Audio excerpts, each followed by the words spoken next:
गोंडपिंपरी तालुक्यातील धानापूर येथील जिल्हा परिषद उच्च प्राथमिक शाळा, शाळा व्यवस्थापन समिती आणि माजी विद्यार्थी संघाच्या संयुक्त पुढाकारातून आयोजित स्नेहमिलन सोहळा सत्कार समारंभातून गावात एकात्मतेचा आणि अभिमानाचा अनोखा उत्सव साकारला गेला। एकाच शाळेतून शिक्षण घेऊन विविध क्षेत्रात यश मिळवलेल्या माजी विद्यार्थ्यांनी पुन्हा एकदा आपल्या शाळेच्या परिसरात एकत्र येत जुन्या आठवणींना उजाळा दिला। अनेक वर्षांनी भेटलेल्या मित्रमैत्रिणींमध्ये आनंद, उत्साह आणि भावनिक क्षणांची अनुभूती निर्माण झाली। या स्नेह सोहळ्यात माजी विद्यार्थ्यांचा सन्मान करण्यात आला, ज्यामुळे त्यांच्या कर्तृत्वाचा गौरव तर झालाच, पण नव्या पिढीसमोर प्रेरणेचा आदर्शही उभा राहिला।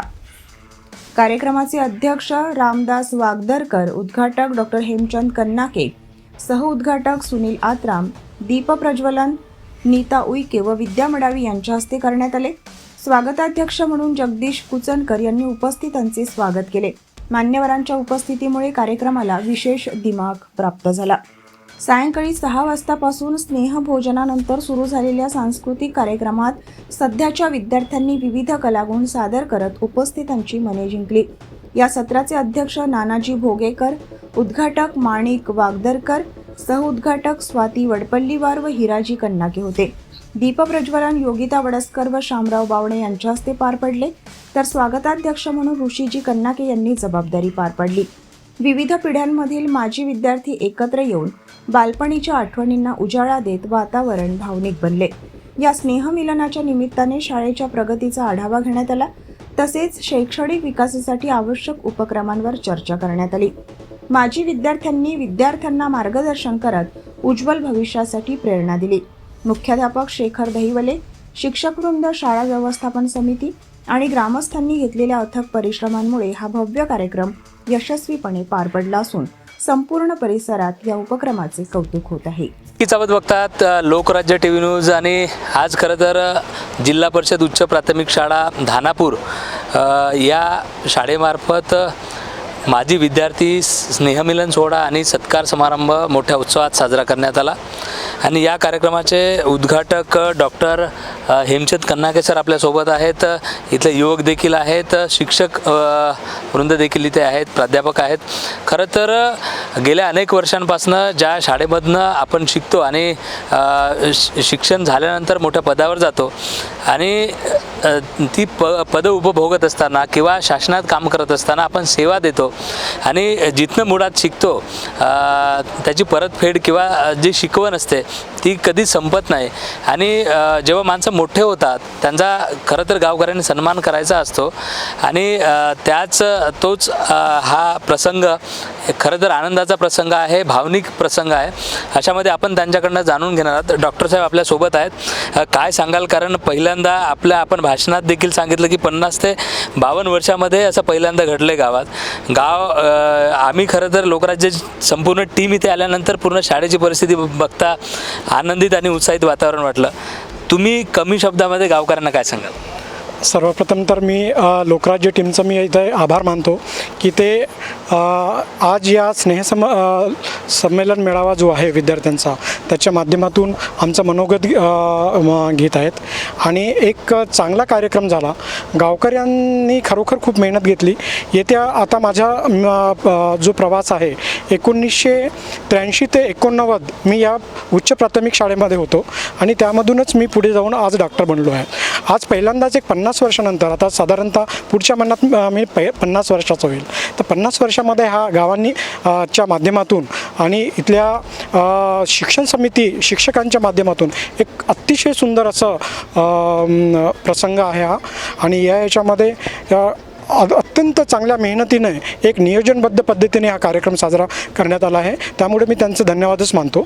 या माध्यमातून खरोखर आमची प्रेरणा घेऊन इथले विद्यार्थी घडावेत, भविष्यात धानापूर हा आदर्श गाव व्हावा असं मनातून वाटतं आहे आम्हाला आणि खरोखर नक्कीच आदर्श गाव म्हणून समोरच्या पिढीला साजेसा असं काम हे गाव करणारच आहे। कारण आधीपासूनच गाव हा खूप चांगला आहे आणि इथली मंडळीसुद्धा चांगली आहे. सगळ्यांना सहकार्य करण्याची, सगळ्या मिळून एकत्र राहून मदत करण्याची या गावातील लोकांची भावना आहे. त्यामुळे नक्कीच हे गाव एक आदर्श गाव म्हणून समोर येणाऱ्या भविष्यात एक कर्तृत्ववान गाव म्हणून प्रसिद्धीस येईल असं मला वाटतं. गावकऱ्यांचं खरोखर मी या प्रसंगी मनापूर्ण आभार मानतो, सगळ्या टीमचा आभार मानतो आणि मला इथे या तुमच्या चॅनलच्या माध्यमातून बोलायची संधी दिली त्याबद्दल चॅनलचे सुद्धा आभार मानतो. धन्यवाद. नक्कीच हे होते डॉक्टर साहेब. आपल्यासोबत युवक आहेत. खरं तर यांनी मगांपासनं अनेक जे माजी विद्यार्थी आहेत, जे मोठ्या पदावर आहेत, त्यांचं कर्तृत्व त्यांच्या स्वागत आणि सत्कारांच्या समारंभांच्या वेळेस खरं तर ते सांगत होते. आणि वक्तृत्व स्पर्धा म्हणजे त्यांच्यामध्ये जी कलागुण आहेत ते कलागुण आपल्याला नक्कीच दिसले असेल. या निमित्ताने काय सांगाल? हा मोठा उत्सव गावामध्ये पहिल्यांदा मोठ्या प्रमाणात आपण साजरा केला, या निमित्ताने काय सांगाल? आजकाल आपण बघतो की सर्वांचा क्रेज जो आहे तो इंग्रजी शाळेकडे वळला आहे आणि मराठी शाळेला गरिबांची शाळा म्हणून हिणवल्या जाते. पण कुठंतरी या जिल्हा परिषद शाळेने सुद्धा खूप या ठिकाणी समाजाला अनमोल रत्न दिलेले आहे, ज्या माध्यमातून इतरत्र सेवा करत आहे. तर कुठंतरी या बिझी शेड्यूलमध्ये ते लोक आपल्या फक्त पारिवारिक कार्यक्रमामध्ये एकजूट होत होतात, पण आपल्या गावाशी त्यांची नाळ जुळली होती, गावाशी त्यांचं भेटीगाठी करण्याची ओढ होती, पण त्यांना कुठं माध्यम मिळत नव्हतं. तर हे सर्वजण, सर्व जे सेवा करत आहे, जे या शाळेतून घडून गेलेले सर्व माजी विद्यार्थी आहेत, त्यांनी कुठंतरी एका मंचावर यावं, त्यांना कुठंतरी एक मंच उपस्थित करून देण्यात यावा आणि सर्व गावाशी भेटी गाठी व्हाव्या, या अनुषंगाने आम्ही या ठिकाणी या माजी विद्यार्थी सोहळ्याचं उद्घाटन याने आयोजन केलं होतं. आम्ही नक्कीच खूप आनंदाचा खरं तर क्षण आहे. त्यांनी सांगितलं की आपल्या परिवारात एकत्र येतो, मात्र गावाची नाळ जुळावी आणि जे पदाधिकारी आहेत त्यांचा मान देखील व्हावा, त्यासाठी मोठा कार्यक्रम होता. आपल्यासोबत ज्येष्ठ साहित्यिक देखील आहेत, शिक्षक आहेत. खरं तर यांचा सत्कार देखील पुढे होणार आहे राज्य स्तरावर.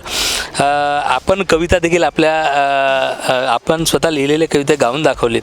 खरं तर लांबच लांब गाव आणि गावात येत असताना अनेक ज्या अडचणी किंवा जी काही आपण भोगली आणि आज ज्या पदावर आहात आणि महाराष्ट्र शासनाने दखल घेत आपला सत्कार देखील आपल्या बंधूसह होतोय, या एक भावूक क्षणी किंवा आनंदाच्या क्षणी काय गावाला सांगावंसं वाटतं? गावाला सांगायचं तसं तर मी मोठा विद्वान तर नाहीच, कारण का हा गाव पहिलेच आदर्श आहे आणि या आदर्श गावामध्ये मी शिक्षण घेत असताना बरीच मंडळी जी आहे की सहकार्य केल्याशिवाय काही होऊ शकत नाही.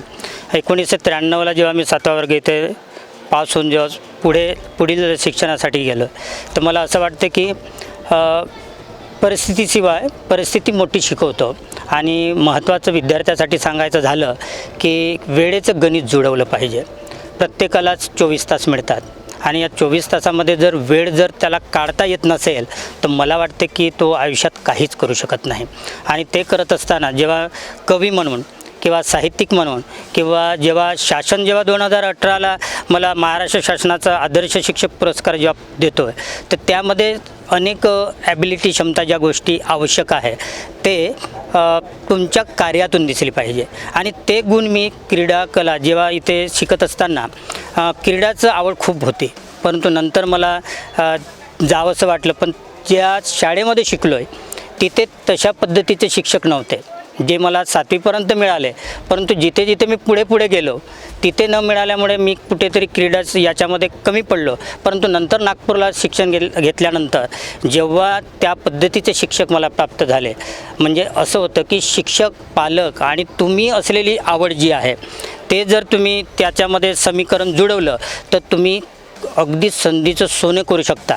आणि म्हणून या धानापूरवासीचे विद्यार्थी, पालक किंवा आई वडील किंवा जे शिकलेले आहेत किंवा जे पुढे नेण्याचा प्रयत्न करत आहेत त्यांना मी एवढंच सांगेन की विद्यार्थ्याला जिथे जायचं वाटते त्याच्या आवडीनुसार त्याला जाऊ द्या. तुमची जी काही क्षमता आहे, तुमच्या ज्या इच्छा त्या बाजूला ठेवा, कारण का विद्यार्थ्याची आवड ही वेगळी असते, तुमची आवड कदाचित वेगळी असेल.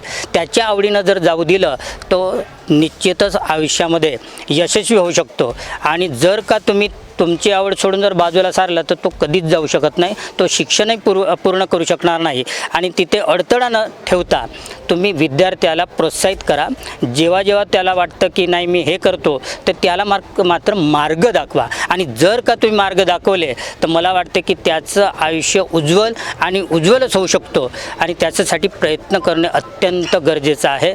आणि एक शिक्षक म्हणून विद्यार्थ्यासाठी मी तेच प्रेरणा देत आलो आहे. आणि भविष्यात जर कधी मला बोलवलं तर नेहमी मी कॉलेजसाठी म्हणा, विद्यार्थ्यासाठी म्हणा 14 सूत्री कार्यक्रम नेहमी घेतो विद्यार्थ्यासाठी, की तो 12वी नंतर पुढे नेमकं काय करणार, त्याची वाटचाल कशी असणार. आणि एकदा वाटचाल ठरवली तो निश्चितच यशाचे उंच शिखर गाठल्याशिवाय राहणार नाही असं मला वाटतं.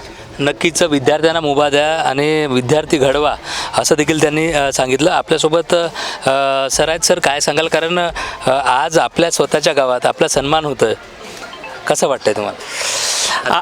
आज इथे धानापूर शाळेच्या स्थापनेचं सुवर्ण महोत्सवी वर्ष आहे. या सुवर्ण महोत्सवी वर्षामध्ये एक सुवर्ण क्षण इथे घडून आलेला आहे.